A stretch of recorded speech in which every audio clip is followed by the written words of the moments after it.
ایک ایسے مہمان جن کی آواز تو بہت سے لوگوں نے سنی ہے لیکن ان کے بارے میں لوگ بہت ہی کم جانتے ہیں۔ انہیں سوشل میڈیا پر لوگ سچ والا کے نام سے جانتے ہیں، لیکن ان کے بارے میں جو جانکاری کا وستار ہے وہ میں آپ کو بہت تھوڑے بتاتا ہوں، پھر ان کے ساتھ جب ہم جڑیں گے تو ایک ایک کر کے چیزوں کے وستار میں جائیں گے۔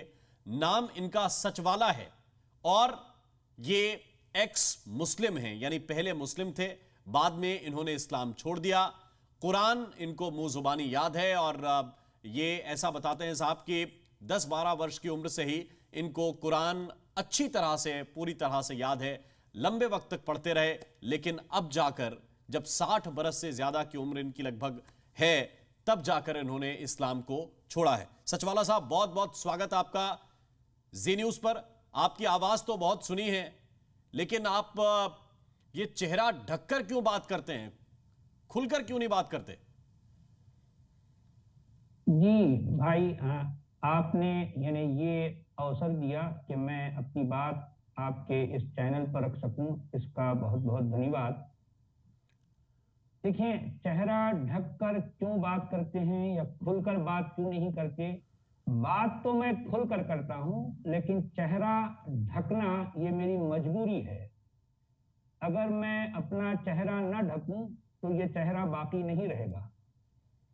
تو بہرحال مجھے اپنا کام کرنا ہے چہرہ ڈھک کر، کیونکہ اسلام جس رحمت کی اور جس مرسی کی بات کرتا ہے، اسلام کی رحمت، اسلام کی مرسی یہ ہے کہ اسلام کو ماننا چھوڑ دینے والا اب وہ اپنا چہرہ نہیں دکھا پاتا۔ جی تو بہرحال مجھے کام بھی کرنا ہے اور مجھے اپنا چہرے کو باقی بھی رکھنا ہے، اس وجہ سے یہ میری مجبوری ہے۔ جی، کچھ چھوٹے چھوٹے سوال ہیں، پھر میں وستار میں جاؤں گا اس کے، لیکن پہلا سوال تو میرا آپ سے یہ ہے کہ آپ نے اسلام کو کیوں چھوڑ دیا؟ کیا وجہ رہی جو بچہ 10-12 برس کی عمر سے قرآن سے جڑا ہوا ہو اور اسلام سے جڑا ہوا ہو، وہ جب سینئر سٹیزن ہو رہا ہے تب اس کو یہ سمجھ میں آ رہا ہے کہ نہیں، یہ دھرم ٹھیک نہیں ہے؟ دیکھیے بھائی، اصل میں سچی بات تو یہ ہے کہ میں نے اسلام کو نہیں چھوڑا، جی صرف میں نے اسلام کو ماننا چھوڑا ہے۔ میں اسلام کو کیسے چھوڑ سکتا ہوں جس اسلام نے میرا سب کچھ چھین لیا؟ سب کچھ، کیا جس اسلام نے میرا سب کچھ چھین لیا، میں اس کو کیسے چھوڑ سکتا ہوں؟ کیا چھین ہاں، لیا میں صاحب؟ نے ماننا، میرے پریوار کو چھین لیا، میرے بال بچوں کو چھین لیا، میری بیٹی کو، میرے بیٹے کو، میرے والدین کو، میرے بہنوں بھائیوں کو، میری بیوی کو، میرے رشتہ داروں کو، میرے دوست احباب کو، سب کچھ چھین لیا۔ یعنی اس اسلام نے مجھے اس طرح کی زندگی گزارنے پر مجبور کر لیا کہ ایک تو میں اپنا چہرہ چھپاتا ہوں اور اپنی شناخت، اپنی پہچان بھی چھپاتا ہوں۔ میں اپنے گھر بار سے بے گھر ہو گیا۔ میں اپنے جس شہر میں نے جنم لیا تھا، یعنی جہاں پر میں نے اپنی زندگی کے لگ بھگ 60 برس گزارے تھے، مجھے وہ سب کچھ چھوڑنا پڑ گیا۔ یہ میری مجبوری ہو گئی۔ نہیں، کیسے ہوا میں یہ سب؟ اور اس کے لیے اسلام کیوں ذمہ دار ہے؟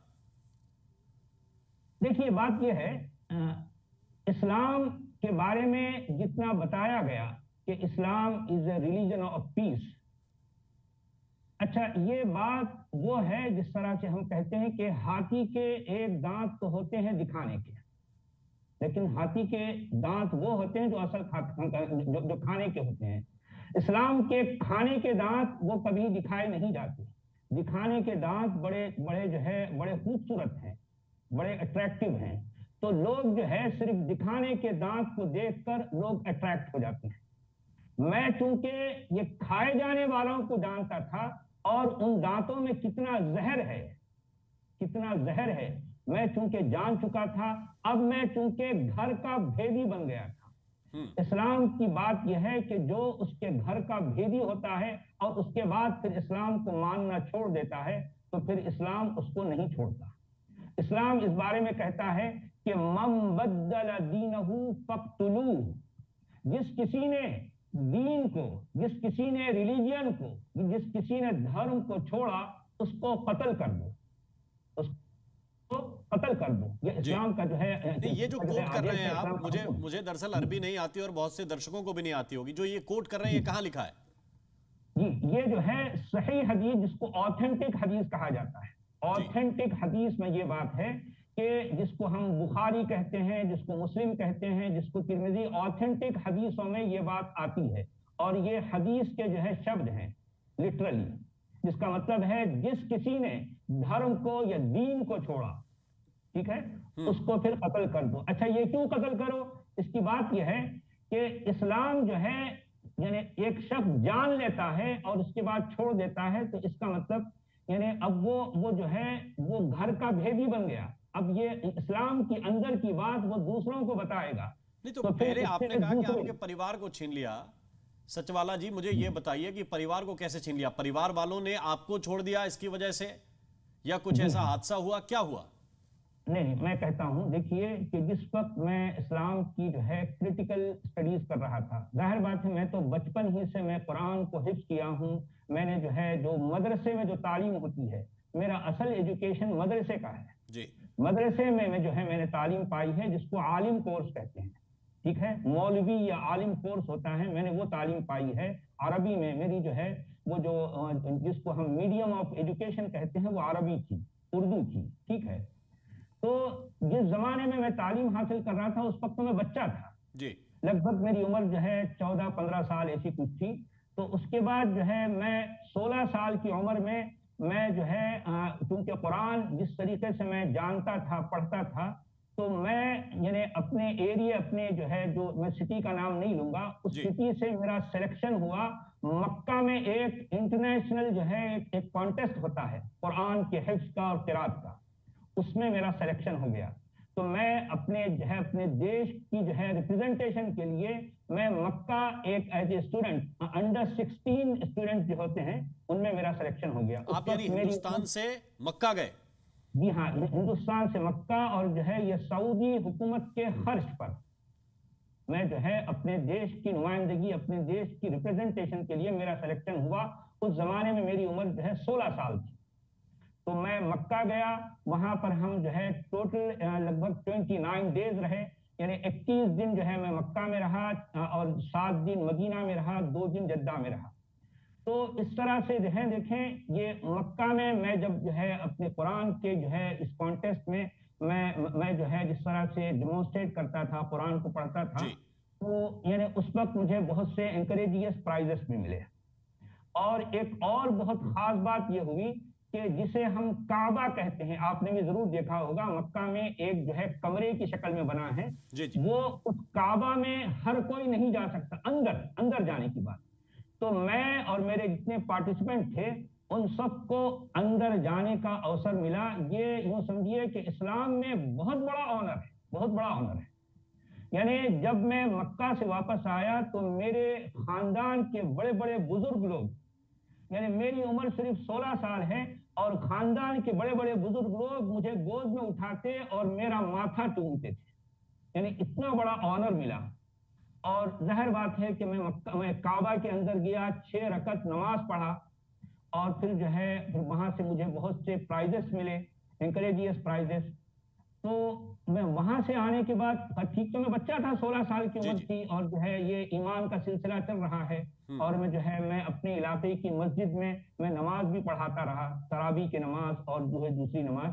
اس کے بعد میری عمر جب 17 سال ہوئی تو میں سعودی عرب چلا گیا جاب کے لیے.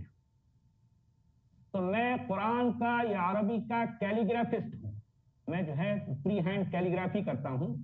تو اسی کام پر جو ہے میرا سلیکشن ہوا. میں وہاں پر ایک بہت بڑی جو ہے کمپنی میں میرا جو ہے میں جاب کرتا تھا. میں لگ بھگ وہاں پر 31 ایئرس یعنی 31 سال میں وہاں جاب کیا، ٹھیک ہے. جی تو یہ 31 سال کے دوران میں وہاں پر بڑے بڑے علماء اور جو ہے وہاں جو عرب ہیں ان کے ساتھ میرا اٹھنا بیٹھنا ہوتا. میں ان کے ساتھ بہت ساری باتیں ڈسکس کرتا، یعنی اسلام کو سمجھنے کا بھی موقع ملا. یہ جو ہے جو مین بکس ہیں اسلام کی ان کو بھی پڑھنے کا اور جو ہے ان سے بہت کچھ سیکھنے کا موقع ملا. جو سعودی اسکالر، جو عرب اسکالر ہیں، ان کے ساتھ میرا بہت سارا ٹائم گزرتا. تو یہ بھی ابھی ایمان کا سلسلہ چل رہا ہے. لیکن جب میں جو ہے یعنی لگ بھگ 31 سال وہاں گزارنے کے بعد الٹیمیٹلی مجھے جب میں اپنے دیش آ گیا تو کچھ باتیں ایسی رہی جو اسپیشلی حدیث کو لے کر یعنی جی جو ہے اسلام میں دو چیزیں ہیں، ایک ہے قرآن اور ایک ہے حدیث. ٹھیک ہے. تو حدیث کو لے کر میرے سامنے بہت سے ڈاؤٹس آئے، کچھ ایسی ایسی باتیں آئیں جس کو جو ہے واقعی میں آپ کو ایک چھوٹا سا ٹھیک ایگزامپل ہے. دوں گا، نہیں، میں چھوٹی سی ایگزامپل پہ آتا ہوں کہ لیکن پہلے سلسلے وار میں چیزوں کو جوڑتا جاؤں کیونکہ درشکوں کو اس سے آسانی ہوتی ہے. جی میرا سوال یہ، آپ نے کہا قرآن ہے، دوسرا حدیث ہے. جی تو قرآن کے بارے میں تو یہ کہا جاتا ہے کہ اس کو اللہ نے محمد صاحب کے اوپر اتارا جب محمد صاحب آئے. لٹرلی جو ہے letter to letter word to word یہ جو ہے یہ ورڈ آف گاڈ ہے، یہ جی بات جو ہے یہ بالکل. کلیم ہے. جی اور جی دوسرا حدیث کیا ہے؟ اچھا، حدیث جو ہے جس طرح سے قرآن ورڈ آف گاڈ ہے اسی طرح سے حدیث کے بارے میں یہ کلیم ہے کہ یہ ورڈ آف پروفٹ ہے.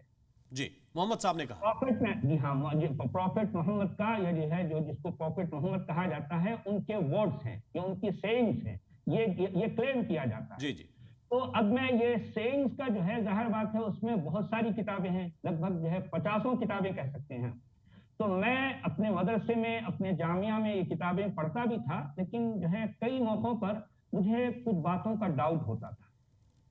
تو میں ایکچوئل آپ کے جو سوال ہے اسی کے جواب کی طرف آ رہا ہوں. تھوڑا سا مجھے 1 منٹ جی دیجیے. جی پلیز. میں صرف ایک ایگزامپل دوں گا، اس سے آپ کو لوگوں کو سمجھ آئے گا کہ حدیث میں کس طرح کی باتیں ہیں. میں چھوٹا سا ایگزامپل دوں گا.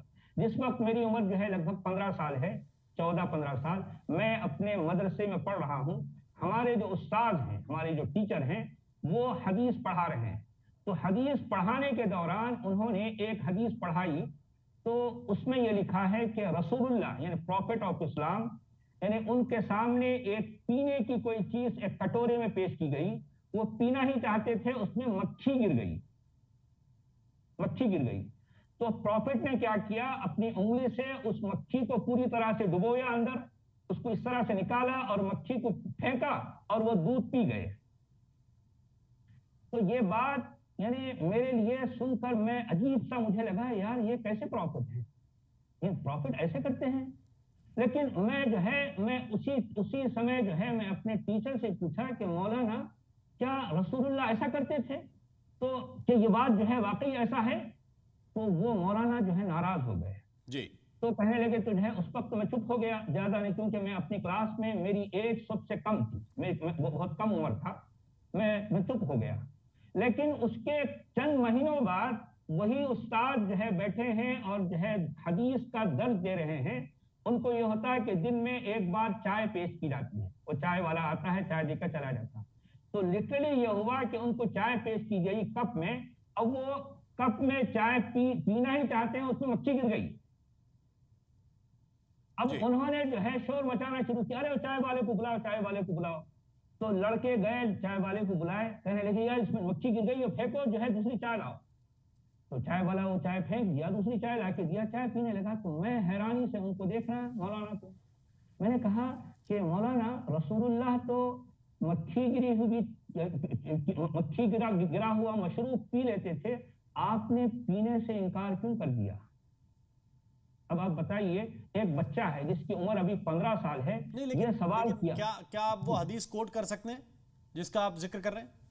جی ہاں، اب ایکچوئل جو ہے وہ یہ ترمذی میں بھی ہے، یہ آتھینٹک حدیث ہے. میں جو ہے اس حدیث کے لیٹر ورڈز تو مجھے یاد نہیں ہے، لیکن کوئی بھی جو ہے اس کو چیک کر سکتا ہے. آتھینٹک حدیث ہے. ٹھیک ہے. یعنی اگر جو ہے وہ اس کو حدیث الذبابہ کہتے ہیں، ذبابہ کہتے ہیں مکھی کو. جی مکھی والی حدیث اگر آپ جو ہے گوگل کریں گے تو اس میں آپ کو یہ ساری ڈیٹیل مل جائے گی. ٹھیک آتھینٹک حدیث ہے. ٹھیک ہے. تو اب آپ دیکھیے کہ مولانا سے جب میں نے یہ سوال کیا، ایک بچہ ہے، 15 سال کی عمر کا بچہ ہے، سادہ سیدھا زمانہ ہے، تو یہ سوال کرتے ہی مولانا جو ہے آگ ببولا ہو گئے، کہنے لگے بدتمیز، چپ ہو جاؤ. تو میں سہم گیا، میں چپ ہو گیا. لیکن اب آپ دیکھیے کہ یہاں جو ہے میرے اندر ایک شک کا کیڑا جو ہے یعنی پیدا ہو گیا.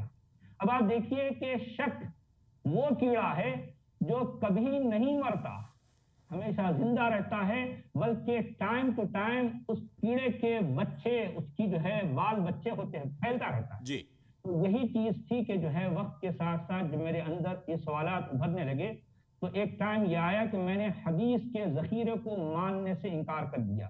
میں نے یہ کہا کہ یا میرا یہ سمجھنا تھا کہ حدیث تو انسانی کلام ہے، میں اللہ کا جو کلام ہے صرف اس پر بلیو کروں گا، میں جو ہے حدیث پر، کیونکہ انسانی جو مطلب میں نہیں کر سکتا۔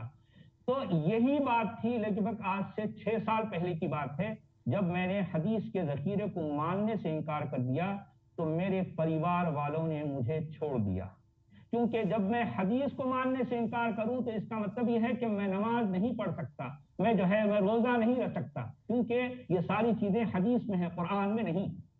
قرآن ہمیں نماز پڑھنے کی کا حکم نہیں دیتا، قرآن ہمیں روزہ رکھنے کی بات نہیں بتاتا، تو جو ظاہر بات ہے میں قرآن کو فالو کر رہا ہوں، قرآن کو لٹرلی ورڈ آف گاڈ جو ہے میرا ایمان ہے اور میں اللہ پر ایمان رکھ رہا ہوں، لیکن میں آپ یہ کہہ رہے ہیں کہ آپ قرآن کو جیسا لکھا ہے ویسے ہی فالو کرتے ہیں ابھی بھی؟ ابھی نہیں، اب یہ جو ہے ابھی یہ اسٹیجز چل رہے ہیں، میں آج سے 6 سال پہلے کی بات کر رہا ہوں۔ اچھا، اس وقت میں ابھی قرآن پر ایمان رکھتا تھا لیکن حدیث پر ایمان میرا چلا گیا، ٹھیک ہے۔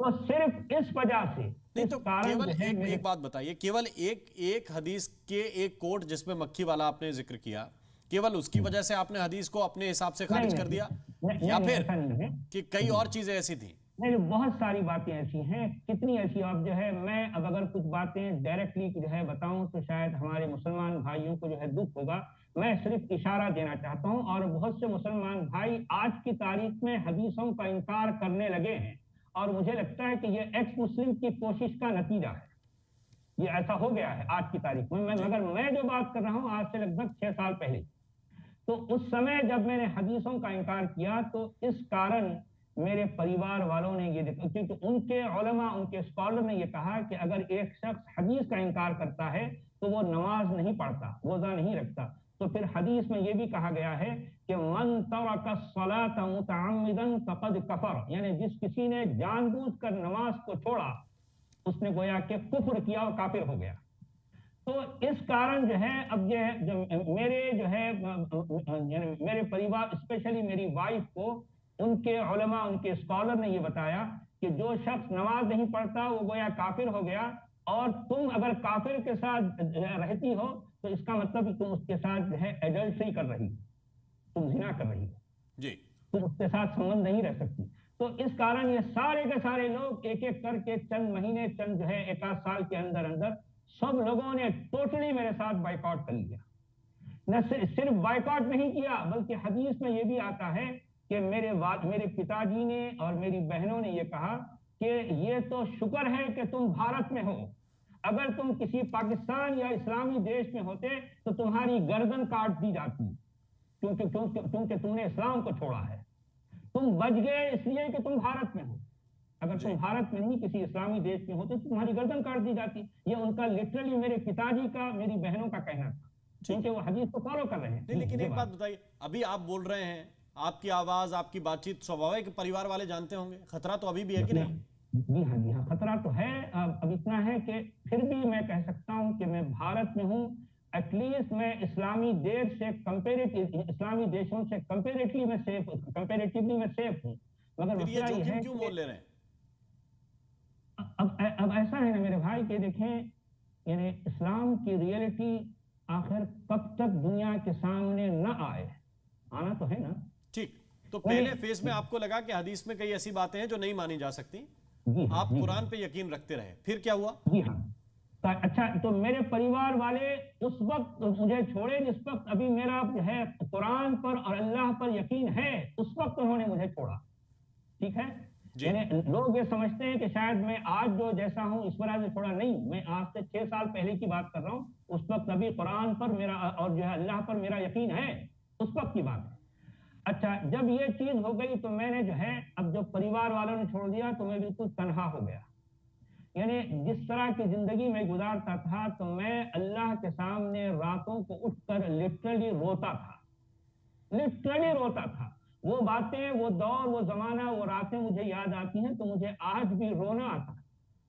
کس طریقے سے میں نے اللہ کو پکارا، میں نے اپنے دل سے جس طریقے سے اللہ کو پکارا کہ اللہ اگر تو ہے اور تیرا جو ہے یہ واقعی یہ کلام، یہ جو ہے قرآن تیری ہی کتاب ہے تو مجھے تو بچا لینا، بھلے دنیا مجھے چھوڑ دے لیکن میں تیرے ساتھ جڑنا چاہتا ہوں، میں نے یہ سلسلہ کئی راتوں میں اٹھ کر جو ہے میں نے دعائیں کی، میں نے التجائیں کی، لیکن مسئلہ یہ تھا کہ کوئی اللہ ہوتا تو ایسا کچھ ہوتا نا، تو کچھ نہیں ہوا.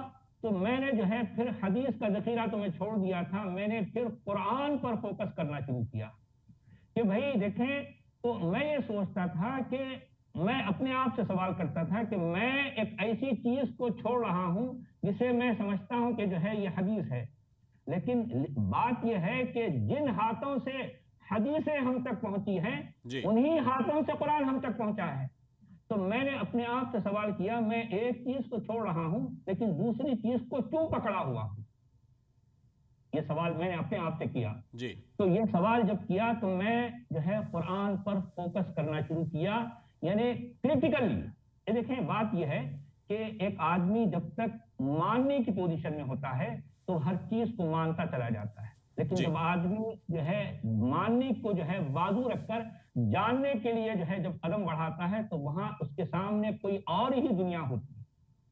تو میرے سامنے ایک اور دنیا تھی. میں نے پوری طرح سے قرآن کے ٹیکسٹ پر غور کیا، ہر چیز کو. حالانکہ میں پڑھا ہوا تو تھا، میں نے کئی بار قرآن کو پڑھا ہے، لیکن ایک کریٹیکلی پڑھنا، غور کرنا ایک الگ بات ہوتی ہے. تو یہاں سے میں نے قرآن پر جب کریٹیکلی انالائز کرنا شروع کیا، ایک ایک آیت کو، ایک ایک ورڈ کو، اس کے ایک ایک لیٹر کو، تو میرے سامنے جو باتیں آئی، تو اب اس کے بعد میں قرآن پر ایمان نہیں رکھ سکتا تھا، کیونکہ قرآن میں ایسی باتیں تھیں. ظاہر بات ہے کہ مجھ جیسا کریٹیکل انالائز کرنے والا شخص قرآن پر اب ایمان نہیں رکھ سکتا تھا. تو ایک وقت وہ آیا کہ اب جو ہے فائنلی میں قرآن کو ماننا چھوڑ چکا ہوں. میں نے قرآن کو نہیں چھوڑا، میں آج بھی جب اسلام پر بات کرتا ہوں تو میرے سامنے قرآن بیس ہوتا ہے، کیونکہ دیکھیں جب آپ کوئی بات کریں تو کچھ تو ایک آپ کے سامنے بیس ایسی کیا بات ہے. ٹھیک ہے، یہ تو آپ نے ماننا چھوڑ دیا. میرے دو سوال ہیں بہت چھوٹے چھوٹے کہ جن چیزوں کو آپ 60 سال تک لگ بھگ ساتھ میں لے کر چلتے رہے، روز پڑھتے رہے، نماز روز پڑھتے رہے، وہ چیزیں آپ کو 60 سال کی عمر میں جا کے سمجھ میں آئیں، جبکہ آپ بتا رہے ہیں کہ 16 سال کی عمر میں آپ اتنے قابل تھے کہ آپ کو کعبہ میں بلایا گیا، اندر گئے، وہاں پہ آپ نے نماز پڑھی. اب آپ بتا رہے ہیں کہ میں 60 سال کی عمر تک یہ انالیسس کرتا رہا کہ کیا ٹھیک ہے کیا غلط ہے. نہیں، ایسا نہیں ہے. 60 سال کی عمر آپ نہیں کہہ سکتے کہ جو ہے جس وقت میں آج سے 6 سال پہلے کی بات کر رہا ہوں تو اس وقت میں نے حدیث کو چھوڑا. اس کے بعد لگ بھگ جو ہے 2-2.5 سال کا ٹائم یا 3 سال کا ٹائم ایسا گزرا جس وقت میں قرآن کو پیورلی جو ہے مطلب کریٹیکل انالائز کرنے لگ گیا. تو یہ ان 2-3 سالوں کے دوران مجھے کئی ایسی باتوں کا پتہ چلا کہ جو ہم سے چھپائی گئی تھی. کیا چھپا لیا گیا؟ دیکھیں، ایک سب سے پہلی بات تو یہ ہے کہ قرآن کی پریزرویشن کو لے کر ہمیں بچپن سے یہ بتایا گیا ہے، اور آج بھی مسجدوں کے ممبروں پر ٹھہر کر ہمارے اسکالر یہی کہتے ہیں کہ قرآن ڈے 1 سے آج تک لٹرلی اس کا ایک ایک لیٹر، ایک ایک جو ہے ورڈ، اس کا ایک ایک زبر زیر پیش ایز اٹ از چلا رہا ہے. تو یہ عقیدہ ہر مسلمان کا ہوتا ہے، میرا بھی یہی عقیدہ تھا. جب میں نے اس عقیدے کو کھنگالنا چاہا، جب میں نے اس کو جانچنا پرکھنا چاہا، تو اب اس کے لیے مجھے کافی ٹائم لگا، لگ بھگ جو ہے کئی مہینے لگے. جب اس کو میں جو ہے کھودنے لگا تو ایک ایک دن میرے لیے جو ہے ایک پہاڑ جیسا ہوتا، ایسی باتیں میرے سامنے آتی. تو فائنلی میں اس کنکلوژن پر پہنچا کہ قرآن جو آج ہمارے پاس ہے وہ ایکچولی 8th سینچری میں اس شکل کو پہنچا، جبکہ پروفٹ کی ڈیتھ ہو رہی ہے 632 یہ AD میں. 632 AD میں پروفٹ کی جو ہے ڈیتھ ہو رہی ہے، اور یہ قرآن اس شکل میں ہمارے پاس جو ہے یہ 8th سینچری میں ہوا. اب آپ دیکھیے کہ کتنا بڑا بیچ میں گیپ ہے. سوال یہ ہے کہ پروفٹ نے اپنی زندگی میں قرآن کو یہ شکل کیوں نہیں دی؟ دنیا کے جہاں جتنے بڑے بڑے میوزیمز میں جو قرآن پایا جاتا ہے وہ سارا کا سارا 8th سینچری کے بعد کا ہے. دنیا کا سب سے پرانا قرآن وہ ہے الجامع الکبیر صنعاء، جو کہ جو ہے ناردرن یمن کا جو ہے ایک سٹی ہے بہت مشہور. وہاں کی ایک جامع مسجد کے تہ خانے میں بہت سارے جو ہے مطلب جو ہے مینوسکرپٹ پڑے تھے. تو کسی وجہ سے وہ مینوسکرپٹ جب سامنے آئے تو وہ جو ہے وہ یمنیوں کو پتا نہیں تھا کہ یہ کب کے ہیں کیا ہے، تو جو ہے وہ جرمن ایک جو ہے مطلب ایک پورا وفد گیا وہاں، جو ان کی ڈیلیگیشن پہنچی تو دیکھا تو برلن کے جو ہے ایک بہت بڑے انسٹیٹیوشن میں یہ سارا کا سارا معاملہ ریڈیو کاربن ڈیٹنگ ہوئی، تو پتا چلا کہ یہ قرآن یعنی ہے دنیا کا سب سے آخری قرآن ہے، مگر مسئلہ یہ ہے کہ وہ بھی انکمپلیٹ ہے۔ اور دوسری سب سے بڑی مشکل اس مینuscript کے ساتھ یہ تھی کہ وہ ایکچوئل جو ہے پیلمسس پر لکھا ہوا ہے۔ پیلمسس جو ہے اصل میں اس مسودے کو کہتے ہیں جس پر ایک بار کوئی چیز لکھی جائے اس کے بعد اس کو مٹا دیا جاتا ہے، مٹا کر پھر دوسری چیز لکھی جاتی ہے۔ یہ پیلمسس اصل میں اس طرح سے لکھا ہوا ہے کہ ایک بار لکھا گیا، اس کو پھر میٹ دیا گیا، اس کے بعد کچھ عرصہ کچھ ٹائم گزرنے کے بعد دوبارہ لکھا گیا۔ لیکن اب دیکھیں کہ ماڈرن ٹیکنالوجی نے ان باتوں کو، ان راز کو بھی جو ہے فاش کر دیا ہے جو شاید لکھنے والوں کو اس کا اندازہ بھی نہیں تھا۔ جی تو نیچے جو لکھی ہوئی جو عبارت تھی اوپر والی عبارت سے بہت کچھ مختلف ہے، بہت کچھ ڈفرینٹ ہے۔ تو اس کا مطلب یہ ہے کہ یہ وہ زمانہ ہے، ابھی قرآن ایوولوشن سے گزر رہا ہے۔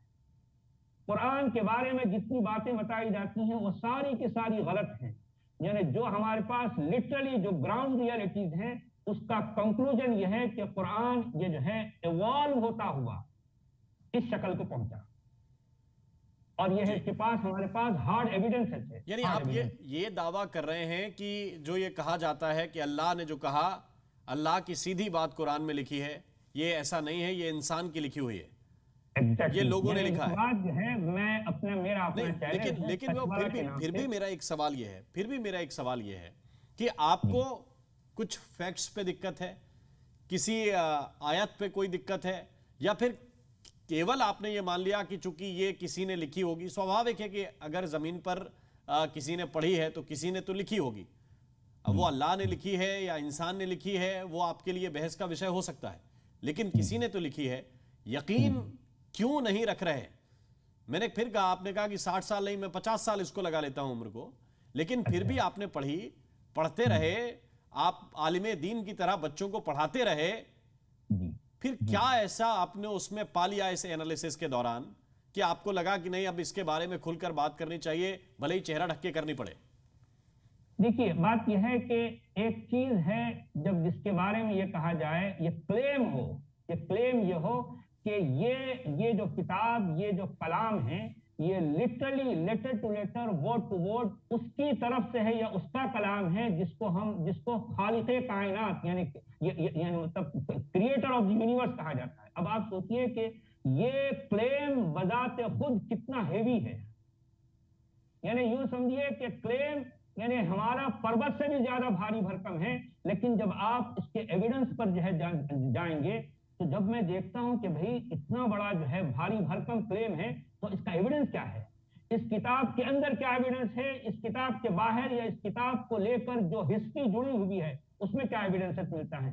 جب میں نے لٹرلی ان تمام باتوں پر غور کیا، اور ظاہر بات ہے یہ باتیں میں ایسے ہی نہیں، میرے اپنے چینل جو کہ سچ والا جو ہے یوٹیوب چینل ہے اس پر میں ڈیلی اپنی باتیں اس کو لے کر میں کہتا رہتا ہوں، اسکالر سے بھی میری جو ہے ڈسکشن ہوتی ہے، تو میں کہنا چاہ رہا ہوں کہ کلیم تو اتنا بڑا ہے، لیکن جب ایویڈنس پہ آتے ہیں تو آپ سوچئے کہ یعنی آپ کے پاس ہمالیہ سے بھی بھاری بھرکم کلیم ہے، لیکن جو ہے ایویڈنس کیا ہے، ایک چھوٹے سے جو ہے چوہے جتنا ہے۔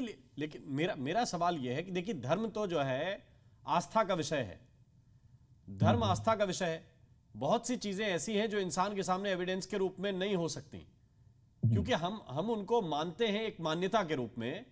کیا سچ والا یہ کہنے کی کوشش کر رہے ہیں کہ جو دیکھیں گے اسی پہ یقین کریں گے، جو سامنے کھڑا ہو جائے گا آ کے تبھی مانیں گے کہ اللہ ہے یا بھگوان ہے؟ نہیں، جو ہے میں نے اللہ پر کبھی سوال نہیں اٹھایا، جی وہ میرا سبجیکٹ ہے بھی نہیں، میرا سبجیکٹ ہے قرآن جو کہ لٹرلی فزیکلی انسان کے ہاتھ میں ہوتا ہے۔ جب میں اس پر جو ہے غور کرتا ہوں، جب میں اس کو انالائز کرتا ہوں تو اب مجھے یہ دیکھنا ہوتا ہے کہ یہ جو کلام ہے، یہ جس طریقے سے اپنی بات پیش کر رہا ہے، اس میں جو کچھ کہا گیا ہے، کیا وہ واقعی ایسا ہے جو کہ ایکسٹرا آرڈنری ہے، جس کو ہم یہ کہہ سکیں کہ ہاں بھائی یہ کسی خالق کائنات کی طرف سے ہے؟ یہ ہے اصل جو ہے یہ چرچا کا وشے یہ ہے کہ آپ میں نے یہ کبھی نہیں کہا کہ مجھے اللہ کو دیکھنا ہے، نہیں، یہ کلیم ہو بھی نہیں سکتا۔ اللہ کو دیکھنے کی بات میری جو ہے میرا سوال نہیں ہے. میں قرآن کے ٹیکسٹ پر، کیونکہ ہمیشہ قرآن کے ٹیکسٹ پر غور کرتا رہا ہوں، اس ٹیکسٹ جب میں غور کرتا ہوں تو وہ کسی بھی اینگل سے ایکسٹرا آرڈنری، یعنی مطلب نان ہیومن نہیں لگتا. لیکن ایک بات بتائیے، اگر اوپر والے کو آپ کے ساتھ کمیونیکیٹ کرنا ہے، انسان کے ساتھ کمیونیکیٹ کرنا ہے، خالق کائنات کو، تو مجھے یہ بتائیے کہ وہ تو آپ کی زبان میں بات کرے گا نا. اگر آپ کو جو بھاشا نہیں آتی میں اس میں بولوں تو سمجھ آئے گا کیا؟ تو وہ تو سرل کر کے لکھیں گے کہ نہیں؟ نہیں، دیکھیں آپ کی بات بالکل صحیح ہے. کلیم بھی یہی ہے کہ جو ہے قرآن ایک ڈیٹیل بک ہے، قرآن کلیئر کٹ بک ہے، قرآن میں ہر چیز کو پوری کلیئرٹی کے ساتھ پیش کیا گیا. یہ کلیم خود قرآن کا ہے جی. لیکن جب آپ قرآن کی ورسز پر غور کریں گے تو ہر چیز اس میں جو ہے ویگ ہے، ہر چیز ہر طرح کی اس میں ایمبیگوٹی ہے. اور اس طرح سے قرآن ان جو ہے وہ انٹرپریٹرز کا، ان ٹرانسلیٹرز کا محتاج ہے جو اس کو انٹرپریٹ کرتے ہیں. اس کا مطلب اللہ انٹرپریٹ نہیں کر رہا. ہمیں کیا پتا کہ اللہ کا کیا کہنا ہے؟ وہی انٹرپریٹنگ ساری ہمارے پاس انسانوں کی آ رہی ہے. میں جب دیکھتا ہوں کہ جو ہے اللہ کیا کہنا چاہ رہا وہ کہہ نہیں پا رہا، وہ اپنے وہ انسان سے اپنی بات جو ہے وہ ڈیلیور نہیں کر پا رہا. اچھا، ڈیلیور کون کر رہے ہیں؟ انٹرپریٹرز. بھائی انٹرپریٹرز کو یہ رائٹ کس نے دیا؟ میں انٹرپریٹرز میں جو ہے اسکالرز میں جو ہے یہ ان سب کو چیلنج کرتا ہوں کہ بھئی جب آپ یہ دعویٰ کرتے ہیں، یہ ایمان رکھتے ہیں کہ یہ اللہ کا کلام ہے اور یہ کمپلیٹ بک ہے، یہ ڈیٹیل بک ہے، یہ کلیئر کٹ بک ہے، تو پھر آپ لوگوں کی ضرورت کیوں ہے اس کتاب کے لیے؟ یہ کتاب خود اس کے اندر یہ ایبلٹی ہونی چاہیے کہ اس کو پڑھنے والا ڈائریکٹلی اس کو سمجھ سکے. تو ہمارے اسکالرز کہتے ہیں نہیں، آپ کو یہ قرآن ایسا سمجھ نہیں آئے گا، آپ کو سمجھنا ہے تو آپ کو ہمیں ماننا ہوگا. تو یہاں پر آ کر میں جو ہے اسکالرز کو چیلنج کرتا ہوں میں. جی، یہ ہے اصل بات. نہیں، اصل بات یہ ہے، لیکن مجھے ایک بات میں آپ سے یہ بھی سمجھنا چاہتا ہوں کہ اتنی ڈیٹیل آپ کا انالیسس ہے. ابھی حال میں مولانا ارشد مدنی ہیں، انہوں نے ایک اور کلیم کیا کہ دنیا کا سب سے پرانا دھرم اسلام. انہوں نے کلیم کیا کہ آدم جو ہے وہ یہیں ہندوستان میں پیدا ہوئے اور وہی پہلے ویکتی تھے اسلام کے مطابق. اور انہوں نے ہندو دھرم کو لے کر جو کٹاکش کیے میں ان پہ نہیں جانا چاہتا، سناتن کو لے کر جو کٹاکش کیے میں نہیں جانا چاہتا، لیکن کیا اسلام کی کوئی ہسٹری میں یا جتنی کتابیں آپ نے پڑھی ہیں، قرآن پڑھی ہے، کیا اس میں کہیں ایک کلیم ملتا ہے کہ ہندوستان میں آدم آئے، اسی زمین پر پیدا ہوئے اور ان سے پرانا کوئی دھرم نہیں ہے؟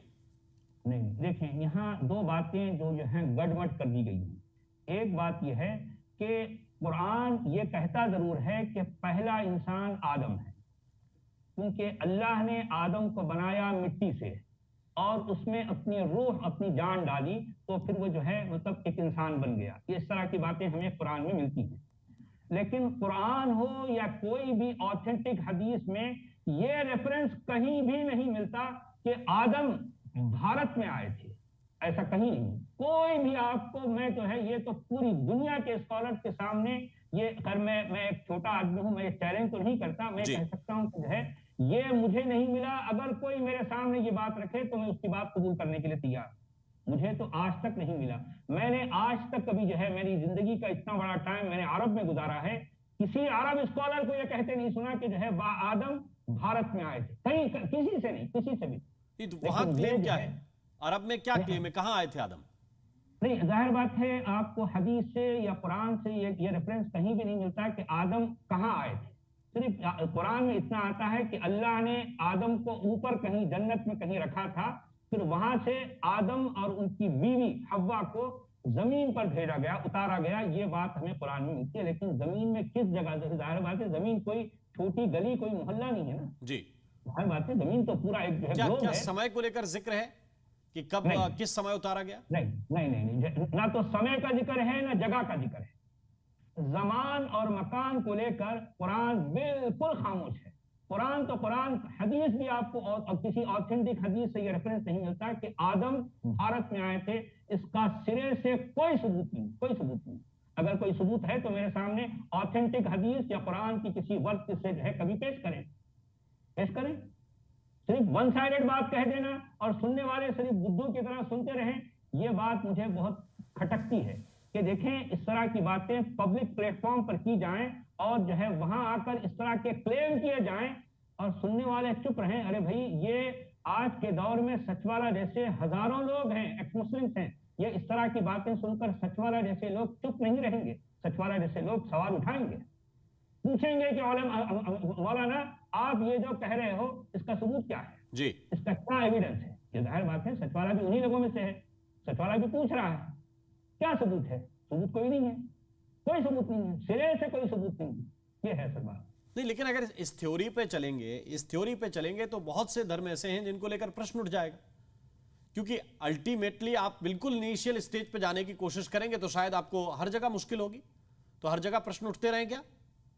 نہیں دیکھیے، خیر ٹھیک ہے، یہاں دو باتیں ہیں میرے نزدیک، یعنی میری جو انڈرسٹینڈنگ ہے یا میں یعنی ان چیزوں کے جس مقام پر کھڑا ہوں، مجھے لگتا ہے کہ انسان جو کہ انسان بن چکا ہے، جی انسان جو کہ انسان بن چکا ہے، مطلب وہ شعور اور جو ہے وہ انٹلیکٹ کے اس لیول پر آ گیا ہے، تو اب اس کو کسی مذہب کی کسی جو ہے یہ جو ہے لکھی لکھائی آرگنائز جو ہے ریلیجن کی یا دھرم کی ضرورت نہیں، نہ ہرگز نہیں۔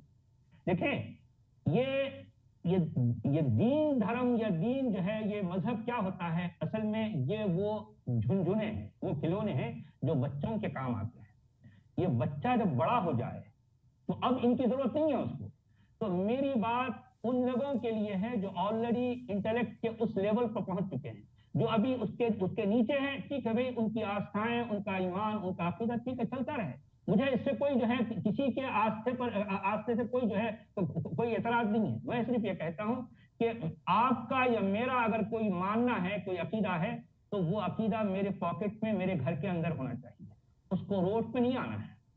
یعنی مجھے یہ کوئی رائٹ نہیں ہے کہ میں اپنے عقیدے کو اپنے بچے پر تھوپوں، میرے بیٹے پر بھی جو ہے میں نہیں تھوپ سکتا، مجھے یہ رائٹ نہیں ہے، میں یہ کہتا ہوں۔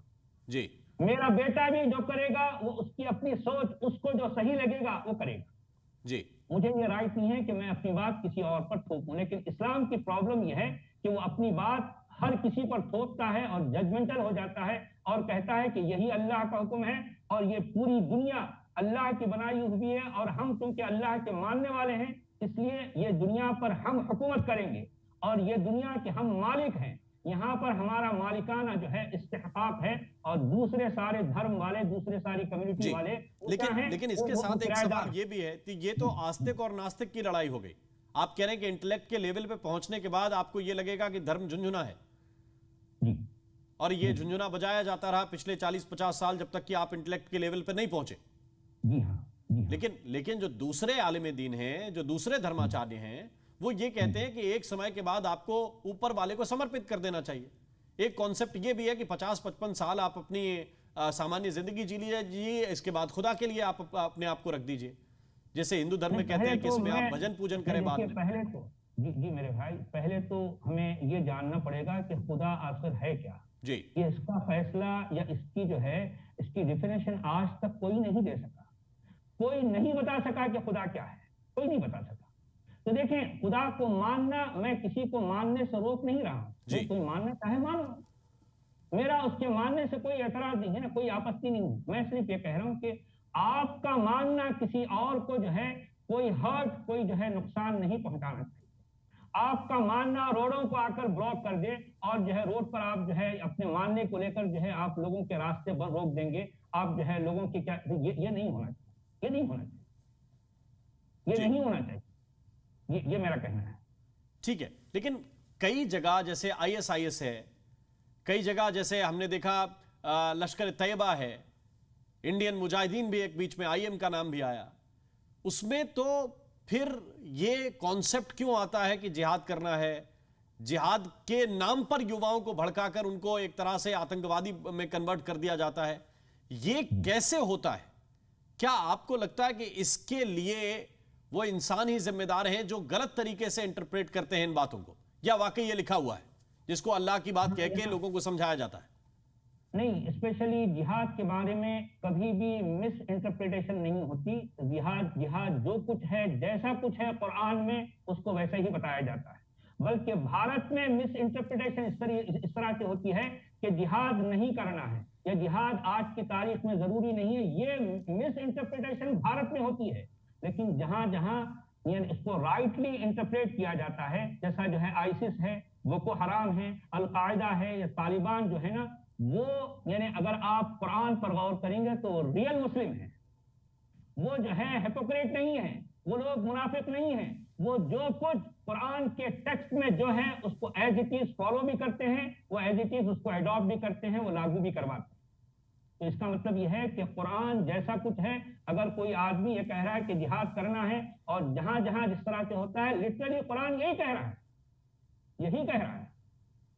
بلکہ ہمارے دیش بھارت میں جو ہے ہمارے اسکالر اس کو مس انٹرپریٹ کر رہے ہیں، وہ بتا رہے ہیں کہ نہیں بھائی جہاد کا مطلب یہ ہے کہ انسان اپنے نفس کو جو ہے مطلب دبائے نہیں، یہ بات قرآن نہیں کہہ رہا۔ قرآن یہ کہہ رہا ہے کہ اللہ کے راستے میں اپنی جان اور اپنے مال سے یعنی نکلو اور جو ہے جو نہیں ماننے والے ہیں ان کو قتل کرو اور خود بھی قتل ہو جاؤ۔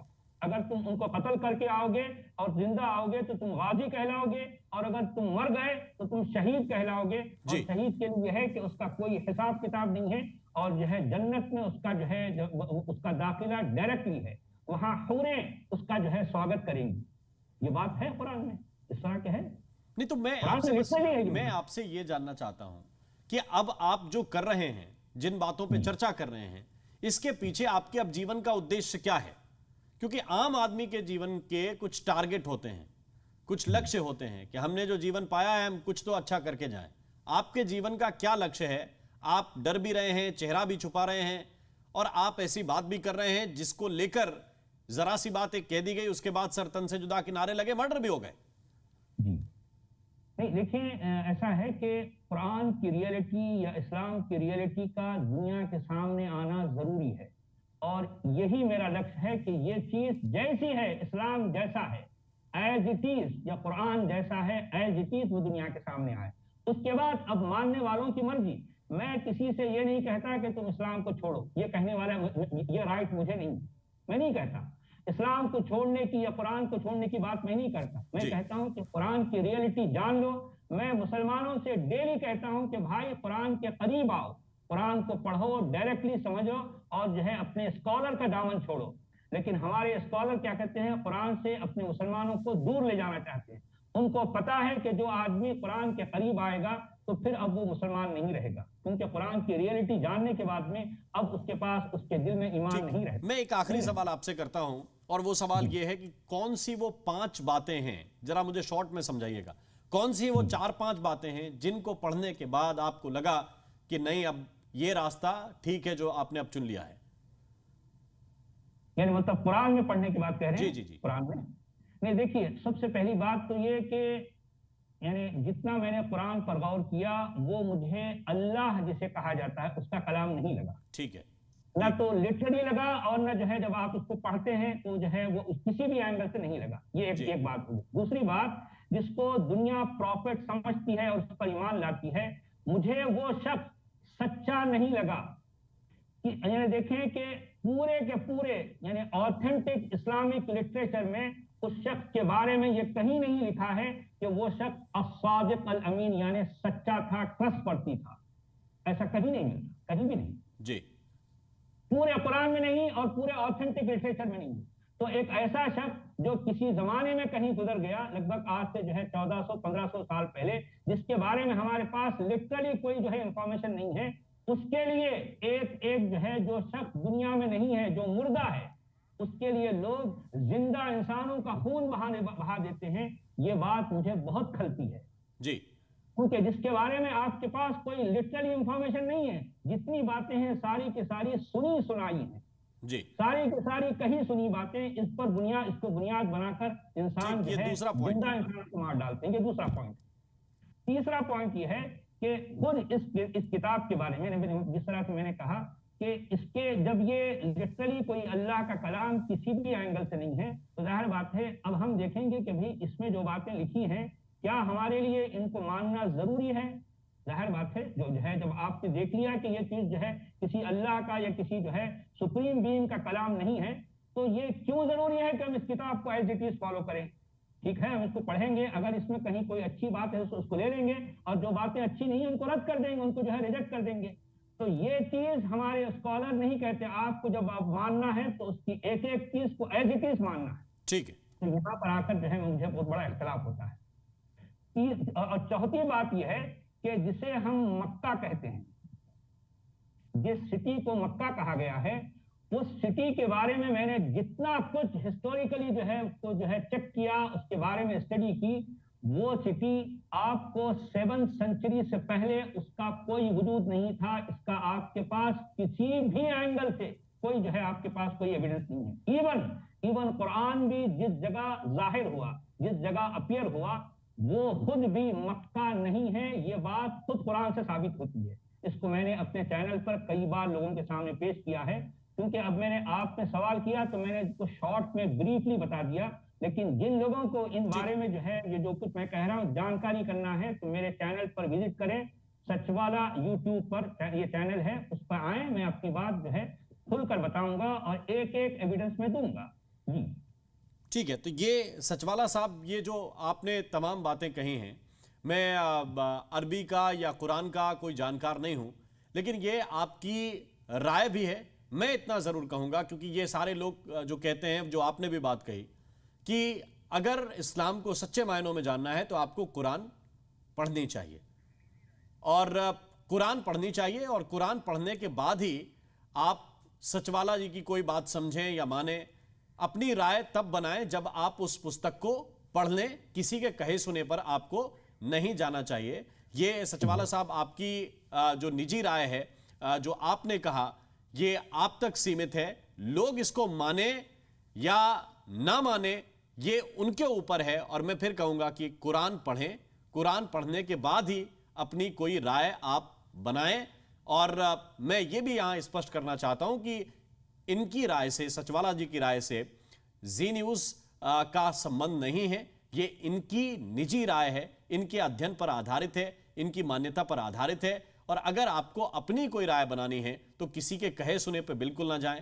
جو مکھیہ کتاب ہے، جس کو یہ کہا جاتا ہے کہ اس میں اللہ کے شبد ہیں، قرآن، اس کو پڑھیں، اور اس کے بعد ہی آپ اپنی کوئی رائے ستھاپت کریں کسی بھی دھرم کے بارے میں۔ بہت بہت شکریہ، بہت دھنیہ واد سچوالا صاحب، آپ ہمارے ساتھ جڑے اور اپنی بات آپ نے کہی۔ جی بہت بہت شکریہ آپ کا بھی کہ مجھے اپنی بات کہنے کا آپ نے موقع دیا، بہت شکریہ۔ جی